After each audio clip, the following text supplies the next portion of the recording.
오늘은 여호수아 23장과 24장 이야기를 한다.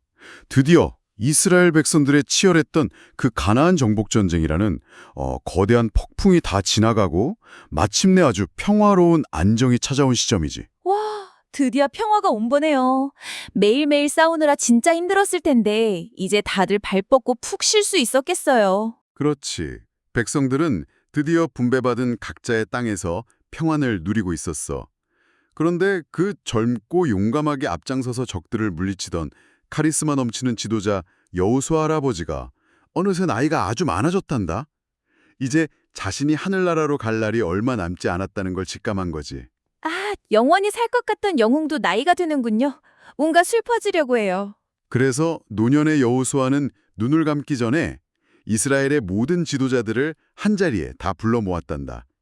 자신의 생이 끝나기 전에 아주 비장하면서도 따뜻한 마지막 당부를 남기고 싶었거든. 한 나라의 건국을 이끈 위대한 지도자의 마지막 유언 같은 거네요. 다들 막 숨소리조차 내기 힘들 만큼 엄청 엄숙하고 떨리는 순간이었겠어요.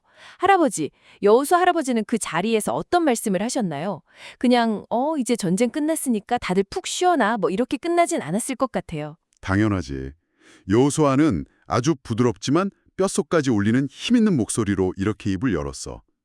나는 이제 늙었지만 여러분은 두 눈으로 똑똑히 보았습니다. 우리 하나님 여호와께서 우리를 위해 앞장서서 어떻게 싸우셨는지 말입니다. 하나님은 약속하신 대로 저 강대한 적들을 다 쫓아내 주실 것입니다. 하고 말이야. 오, 자기 자랑이 아니라 하나님이 싸우셨다는 걸 먼저 쾅! 하고 강조하셨네요. 맞아.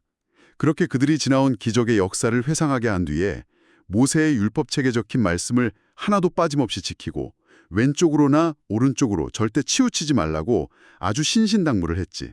좌로나 우로나 치우치지 말라. 이 말씀은 곁둔질하지 말고 딱 본질에 집중하라는 뜻이잖아요. 그런데 할아버지, 그럼 여호수아 할아버지가 그 순간에 제일 걱정했던 건 뭐예요? 뭘 그렇게 치우칠까 봐 두려워하셨던 걸까요? 아주 날카로운 질문이야. 여호수아가 가장 걱정했던 건 바로 그 땅에 여전히 남아있는 가나안 사람들과 섞여 사는 거였단다. 특히 그들의 가짜신, 즉 우상에게 절하거나 그들과 가족이 되어서 어울려 지내는 것을 엄청나게 경계했어. 가짜 신여? 우상한테 절하는 거, 당연히 나쁜 거긴 한데 그게 그렇게까지 나라가 흔들릴 만큼 무서운 거였나요? 그냥 나무나 돌로 만든 거잖아요. 겉보기엔 그냥 조각상 같지. 하지만 이걸 이해하려면 당시 상황을 좀 봐야 해. 우리 꼬마 아가씨, 그리고 함께 듣고 있는 우리 친구도 잘 생각해보렴. 이스라엘 백성들은 40년 동안 사막을 텐트 치고 돌아다니던 유목민이었어. 농사를 지어본 적이 없지. 아, 맞다. 맨날 만나만 먹고 살았잖아요. 그렇지. 그런데 이제 가나안에 정착해서 처음으로 땅을 파고 씨를 뿌려서 농사를 지어야 해. 그런데 가나안 사람들이 섬기던 바알이나 아세라 같은 신들은 바로 비를 내리게 하고 농사를 잘 되게 해준다고 믿었던 풍요의 신이었거든. 헉, 대박. 듣고 보니까 완전 생존이 걸린 문제였네요. 이스라엘 백성들 입장에서는 농사 짓는 법을 가나안 사람들한테 배워야 하는데 가나안 사람들이 이 농사 최신 기술을 쓰려면 바알 신한테 절을 해야 비가 온다. 이렇게 꼬드겼겠네요. 바로 그거야. 우리 손녀가 핵심을 아주 정확히 짚었네.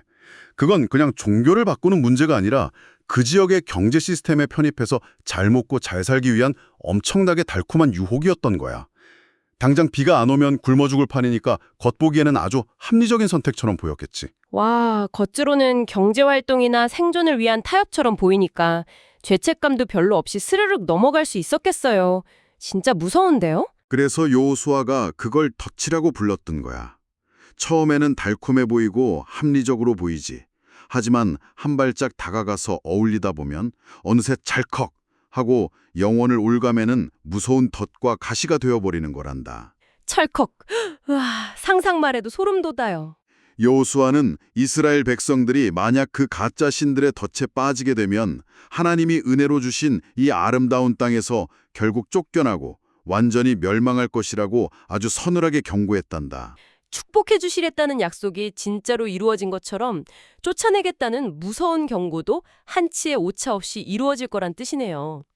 합리화라는 이름표를 달고 스스로 덫으로 걸어 들어가지 말라는 거잖아요. 와, 분위기 진짜 장난 아니었겠다. 그 숨막히는 당부가 끝나고 나서는 어떻게 되나요? 그 무거운 경고가 있은 지 얼마 지나지 않아서 여호수아는 이스라엘의 온 지파 사람들을 세겜이라는 곳으로 다시 싹 다 불러 모았단다. 아, 세겜이요? 할아버지, 저 거기 알아요. 거긴 역사적으로 엄청 중요한 장소잖아요. 그 아브라함 할아버지가 가나안 땅에 처음 들어와서 제단 쌓은 것도 거기고, 또 이스라엘 백성들이 가나안 정복 초기에 그 양쪽 산에 서서 율법 읽으면서 아멘 했던 것도 세겜 근처잖아요. 와, 우리 손녀 기억력이 대단한데? 우리와 함께 듣고 있는 친구도 방금 감탄했을 거야. 맞아, 이스라엘의 정체성이 태어난 요람 같은 아주 상징적인 장소지. 바로 그곳에서 여호수아는 마치 옛날 이야기를 들려주는 이야기꾼처럼 하나님의 시점으로 이스라엘의 거대한 역사를 쫙 훑어주기 시작했어. 오, 역사 수업을 시작하신 거군요. 어떤 이야기들을 해주셨나요? 아주 먼 옛날 너희 조상 아브라함의 가족은 강 저쪽에서 다른 신들을 섬기며 살고 있었다. 그런데 내가 아브라함을 이끌어내어 가나안으로 데려왔고 이삭과 야곱을 주었다. 이렇게 완전 할아버지의 할아버지 시절 이야기부터 꺼낸 거지. 진짜 까마득한 옛날이네요. 그 다음은요? 모세 할아버지 이야기도 나왔나요? 물론이지. 모세와 아론을 통해 이집트에 무시무시한 재앙을 내리고 백성들을 구해주신 일. 특히 이집트 최정예 군대가 전차를 타고 막 뒤쫓아올 때 거대한 홍해바다를 확 덮어버려서 이집트 군대를 막아주신 기적을 아주 생생하게 이야기해 주었어. 와, 진짜 바다가 덮였어요. 막 전차 부대가 쫓아오는데 바닷물에 쏴 하고 쏟아져서 한순간에 수몰된 거잖아요. 이스라엘 백성들 눈앞에서요. 이번 100년이 지나도 절대 못 잊을 압도적인 기적이네요. 그렇지. 그리고 사막, 그 척박한 광야를 지날 때 무서운 아모리 왕들을 어떻게 무찔렀는지, 또 발락 왕이 발람을 시켜서 이스라엘을 저주하려고 했을 때 하나님이 어떻게 개입하셔서 그 저주를 완벽하게 축복으로 바꿔주셨는지 다 짚어주었단다. 와, 진짜 영화 한 편을 쭉 보는 것 같아요. 하나님이 계속 지켜주고 계셨네요. 그런데 그 이야기 끝에 아주 흥미롭고 독특한 기적 하나를 언급한단다. 여리고성을 무너뜨리고 적들을 쫓아낼 때 하나님이 이스라엘 백성들보다 먼저 이것을 보내서 적들을 다 쫓아내 주셨다고 하셨어. 이것이요? 혹시 불기둥 같은 건가요? 천사? 아니, 바로 왕벌이란다. 네, 왕벌이요. 그 칼이나 활 같은 무기가 아니라 윙윙거리는 진짜 벌이요. 그래, 커다란 왕벌. 상상해보렴. 아무리 힘세고 무서운 장군이라도 하늘에서 새까맣게 쏟아지는 무시무시한 벌떼 앞에서는 무기를 다 내던지고 으악 하면서 도망갈 수밖에 없지 않겠니? 아하하하, 진짜 상상하니까 너무 웃겨요. 막 덩치 큰 장군들이 벌한테 쏘일까봐 허우적거리면서 도망치는 모습이 그려져요. 아주 재밌는 장면이지. 학자들 중에는 이 왕벌을 진짜 곤충으로 보기도 하고 아니면 가나안 사람들의 마음에 퍼진 극심한 공포심을 비유한 거라고 보기도 해. 하지만 진짜 벌이든 공포심이든 핵심은 딱 하나야. 그 핵심이 뭔데요? 여호수아가 백성들에게 주고 싶었던 메시지는 이거였어. 이 모든 승리는 너희의 칼이나 활로 이룬 것이 아니다. 너희가 짓지 않은 멋진 성읍들과 너희가 수고해서 심지도 않은 포도나무와 올리브나무의 열매를 내가 너희에게 거저 주었다. 아, 내가 짓지 않은 집에서 살고 내가 심지 않은 열매를 먹는다. 진짜 그렇네요. 내 힘으로, 내 능력으로 쟁취한 게 아니라 전부 다 하나님이 그냥 선물로 주신 거였네요. 바로 그거야. 모든 것이 거저 받은 하나님의 크신 은혜라는 걸 뼛속 깊이 깨닫게 해주고 싶었던 거지. 은혜를 진짜로 깨닫게 되면 아까 말했던 그 가나안의 다신교나 경제적인 유혹 같은 덫도 더 이상 힘을 못 쓰게 되거든. 맞아요. 내 능력이 아니라 은혜로 사는 걸 알면 굳이 가짜신한테 절할 이유가 없죠. 그래서 여호수아 할아버지가 이 긴 역사 수업 끝에 백성들한테 뭘 원하셨던 건가요? 여호수아는 톤을 쫙 높여서 이스라엘 역사의 길이 남을 엄청나게 멋진 명대사를 던진단다. 그러므로 이제는 가짜 신들을 다 치워버려라. 만약 하나님을 섬기는 것이 싫거든 너희가 섬길 신을 오늘 선택해라. 하지만 나와 내 집은 오직 여호와만 섬길 것이다. 나와 내 집은 오직 여호와만 섬길 것이다. 와, 진짜 온몸에 전율이 쫙 돋아요. 남들이 다 가짜신한테 절하고 유혹에 넘어가도 나는 꿋꿋하게 내 길을 가겠다는 진짜 멋진 고백이잖아요. 이 말씀 듣고 백성들은 가만히 있었나요? 당연히 난리가 났지. 백성들도 막 감동해서 큰 소리로 대답했어. 우리가 결단코 하나님을 버리지 않겠습니다. 우리를 이집트에서 구해주신 분이 바로 하나님이신데 우리가 어딜 가겠습니까? 하고 말이야. 우와, 다 같이 막 한마음으로 뭉쳐서 맹세하는 감격적인 순간이네요. 해피엔딩. 그런데 여기서 아직 반전이 일어난단다. 여호수아가 갑자기 찬물을 쫙 끼얹어버려. 네, 찬물을요? 왜요? 백성들이 그렇게 잘하겠다고 맹세했는데도 여호수아는 아주 단호하고 매몰차게 이렇게 다그쳤어. 너희는 하나님을 끝까지 모시기 힘들 거다. 하나님은 거룩하시고 질투하시는 분이라 너희가 죄를 지으면 절대 가볍게 넘기지 않으실 거다. 왜 그렇게 깐깐하게 말씀하셨어요?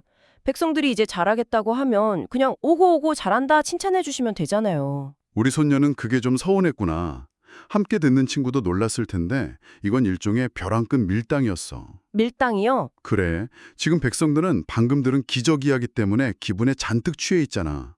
군중 심리에 휩쓸려서 와 하면서 순간적으로 쉽게 약속하는 걸 여호수아는 원하지 않았던 거야.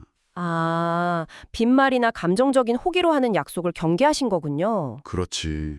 진짜 목숨을 걸고 어떤 달콤한 덫이 눈앞에 나타나더라도 이 약속을 확실히 지켜낼 수 있는지 그 결심의 무게를 스스로 깨닫게 만들고 싶었던 거지.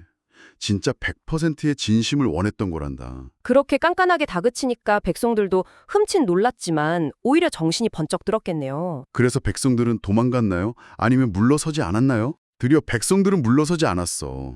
오히려 눈에 힘을 빡 주고 다시 외쳤지. 아닙니다. 우리는 진실로 맹세코 하나님만 섬기겠습니다. 이렇게 스스로 증인이 되어서 굳게 약속을 맺었어. 그리고 여호수아는 그 모든 약속을 하나님의 율법책에 정식으로 기록했지. 드디어 도장을 쾅 찍은 거네요? 그리고 여기서 끝이 아니야. 여호수아가 엄청나게 커다란 돌을 하나 가져오게 하더니 성소 곁에 있는 상수리 나무 아래 쿵 하고 세웠단다. 헉, 돌멩이를요? 커다란 돌. 그리고는 백성들을 향해 이렇게 선언했지. 보아라, 이 돌이 오늘 우리가 한 약속을 다 들었으니 이 돌이 영원한 증거가 될 것이다. 우와, 돌멩이 증인. 쿵 하고 세워진 돌멩이가 증인이라니.